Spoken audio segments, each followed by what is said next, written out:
বাংলাদেশের গণ অভ্যুত্থান কিছু দেশের পছন্দ হয়নি, তারাই এখন ষড়যন্ত্র করছে। জাতির অস্তিত্বের প্রশ্নে সব রাজনৈতিক দলকে এক হতে হবে। বুধবার রাজনৈতিক দলগুলোর সাথে সংলাপে এসব কথা বলেন প্রধান উপদেষ্টা ডক্টর মোহাম্মদ ইউনূস।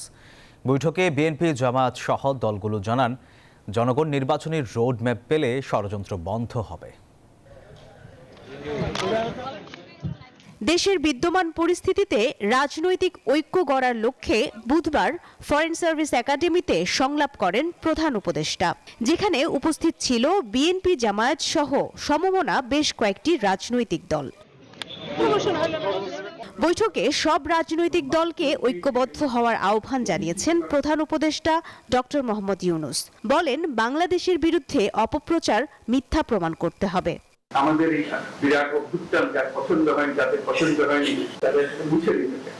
তো সেটা মিথ্যা প্রমাণ করা এবং বাস্তবকে সেখানে প্রতিষ্ঠিত করা, সেটার জন্য আমাদের সবাই একজোট হতে হবে। কারণ এখানে কোনো বিশেষ রাজনৈতিক মতবাদের বিষয় না, জাতি হিসেবে আমাদের অস্তিত্বের বিষয়। ডক্টর ইউনূস অভিযোগ করেন, অর্থ এবং শক্তির জোরে অনেকেই বাংলাদেশের বিরুদ্ধে কল্পকাহিনী তৈরি করছে, কারণ তারা বাংলাদেশকে আগের অবস্থায় ফিরিয়ে নিয়ে যেতে চায়। তারা একটা কাল্পনিক বাংলাদেশ তৈরি করে রাখছে।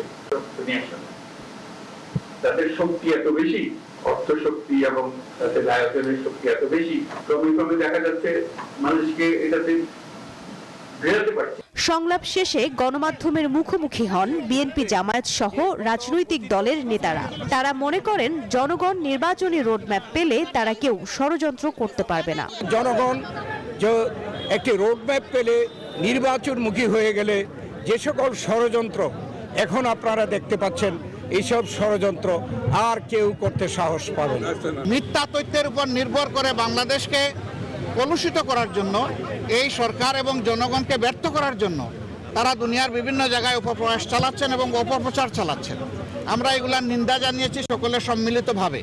আমরা একটা জায়গায় সবাই আমরা একমত হয়েছি যে আমাদের স্বাধীনতা, সার্বভৌমত্বের ব্যাপারে কোনো ছাড় নয়। ভারতের সাথে সম্পাদিত আমাদের সমস্ত চুক্তিগুলো রিভিউ করা, যে সমস্ত চুক্তি আমাদের জাতীয় স্বার্থের পরিপন্থী সেগুলোকে যাতে বাতিল করা হয়, সেই জন্য বিভিন্ন রাজনৈতিক দলগুলো সরকারের কাছে প্রস্তাব দিয়েছেন। ভারতের সাথে এই সম্পর্কের জায়গাটাকে উস্কানি এবং উদ্বেগের জায়গা থেকে কিভাবে একটা ভারসাম্যের জায়গায় নিয়ে আসা যায়, সেটার জন্য আমরা যেন কাজ করি।